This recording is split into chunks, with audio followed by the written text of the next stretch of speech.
అందరికీ నమస్తే. నేను గరిడేపల్లి సత్యనారాయణ న్యూ లక్ష్య ఆర్గనైజేషన్. ఖమ్మం జిల్లాలోని నియోజకవర్గాల వారీగా ఎంతెంత పోలైందనేది, అసలు ఎన్ని ఓట్లున్నాయనేది చెప్పడానికి ఈ వీడియో యొక్క ఉద్దేశ్యం.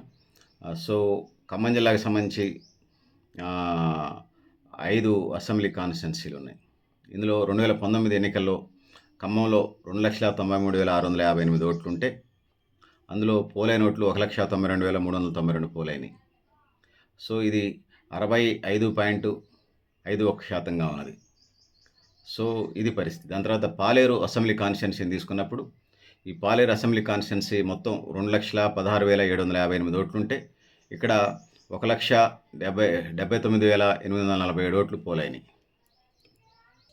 అంటే ఇది 82.97%గా మనం చెప్పొచ్చు. దాని తర్వాత మధిర అసెంబ్లీని మనం తీసుకున్నప్పుడు ఇక్కడ 2,10,483 ఓట్లుంటే, ఇందులో పోలైన ఓట్లు 2019కి సంబంధించి 1,71,234 ఓట్లు పోలైనయి.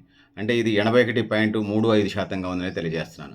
ఇక వైరా అసెంబ్లీ కాన్స్టిట్యున్సీని తీసుకున్నప్పుడు 2019లో 1,83,450 ఓట్లుంటే, ఇక్కడ పోలైన ఓట్లు 1,45,081 ఓట్లు పోలైనయి. ఇది 2019కి సంబంధించి 79.08%గా పోలింగ్ నమోదైంది. ఇక సత్తుపల్లి అసెంబ్లీ కాన్స్టిట్యున్సీని తీసుకుంటే మొత్తం 2,30,508 ఓట్లున్నాయి.